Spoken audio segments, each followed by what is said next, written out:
সরকার যদি আগামী 11 তারিখের মধ্যে 11/11/2025 মধ্যে এই 7 দফা দাবি মেনে নিয়ে যদি পরিপত্র জারি না করে, যদি নীতিমালা সংশোধন না করেন, 12/11/2025 আগামী বুধবার সকাল 10টায় শাহবাগের মুক্তিযুদ্ধ জাদুঘরের সামনে আমরা শ্রমিক কর্মচারীরা মিলে আমরা পরবর্তী কর্মসূচি হিসেবে আমরা সমাবেশ করতে আমরা বাধ্য হব। আমরা প্রত্যাশা করব সরকার আমাদেরকে রাজপথে আবার নামতে বাধ্য করবেন না।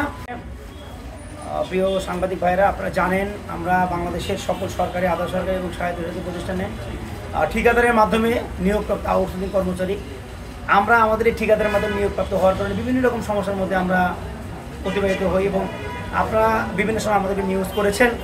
আমরা এই ঠিকাদারের মাধ্যমে আর নিয়োগপ্রাপ্ত হতে চাই না, আমরা সরাসরি প্রতিষ্ঠানের মাধ্যমে নিয়োগপ্রাপ্ত হতে চাই। এই দাবিতে আমরা দীর্ঘদিন যাবৎ রাজপথে কিন্তু আন্দোলন অব্যাহত রেখেছি।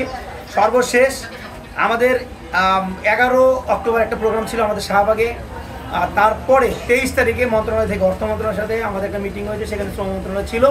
সেই মিটিংয়ে আমরা পরিষ্কার এই 7 দফা দাবি দিয়েছি, যে 7 দফার মধ্যে ছিল আপনার ঠিকাদারি ভিত্তিতে সরাসরি প্রতিষ্ঠানের মাধ্যমে নিয়োগ, চাকরিতে পুনর্বহাল, একই কাজে ভিন্ন সুযোগ সুবিধা দেওয়া যাবে না, সকল বকেয়া বেতন পরিশোধ সহ আরও বিভিন্ন দাবি ছিল। আমরা এখন পর্যন্ত সেই 7 দফা বাস্তবায়নের জন্য সরকারের দৃশ্যমান কোনো পদক্ষেপ আমরা দেখতে পাই নাই।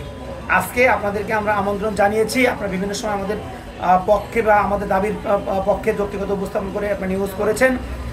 আমরা আপনাদের মাধ্যমে জানাতে চাই যে সরকার যদি আগামী 11 তারিখের মধ্যে 11/11/2025 মধ্যে এই 7 দফা দাবি মেনে নিয়ে যদি পরিপত্র জারি না করে, যদি নীতিমালা সংশোধন না করেন, তাহলে 12/11/2025 অর্থাৎ আগামী বুধবার 12/11/2025 আগামী বুধবার সকাল 10টায় শাহবাগের মুক্তিযুদ্ধ জাদুঘরের সামনে আমরা শ্রমিক কর্মচারীরা মিলে আমরা পরবর্তী কর্মসূচি হিসেবে আমরা সমাবেশ করতে আমরা বাধ্য হব। আমরা প্রত্যাশা করব সরকার আমাদেরকে রাজপথে আবার নামতে বাধ্য করবেন না এবং এই 11 তারিখের আগে আমরা সরকারের কাছে প্রত্যাশা করব সরকার যেন আমাদের 7 দফা বাস্তবায়ন করার জন্য পরিপত্র প্রকাশ করেন অথবা নীতিমালা সংশোধন করে নতুন নীতিমালা সরকার প্রকাশ করবে। আমরা এই প্রত্যাশা ব্যক্ত করছি। একাধিকবার তো আপনারা সচিবালয়ে গিয়েছেন, কথা বলেছেন, সেখান থেকে কি ধরনের আশ্বস্ত আপনাদেরকে? আমরা বারবারই যখন সচিবালয়ে গিয়েছি, সরকারের বিভিন্ন মন্ত্রণালয় আমাদের দাবিগুলো যখনই শুনেছেন, দেখেছেন, ওনারা বলেছেন আমাদের দাবি যৌক্তিক এবং আপনাদের দাবি নিয়ে আমরা কাজ করছি, জাস্ট এতটুকু বলছেন। কিন্তু আমরা প্রতিদিনই কিন্তু আমরা আমাদের ভাই বোনরা চাকরিতে হচ্ছেন, প্রতিদিনই আমরা নির্যাতনের শিকার হচ্ছি। যত দিন যাচ্ছে ততদিনই আমাদের সমস্যা হচ্ছে, দীর্ঘদিন বেতন বাকি থাকছে। আমাদের ভাই বোনেরা এই চাকরিতে হওয়ার কারণে দীর্ঘদিন বেতন পদে থাকার কারণে তারা কিন্তু আত্মহত্যার মধ্যে পথ বেছে নিতে তারা বাধ্য হচ্ছে। আমরা এই ব্যবস্থাগুলো বা এই যে সমস্যাগুলো এগুলো কিন্তু আমরা সচিবালয়কে জানাচ্ছি।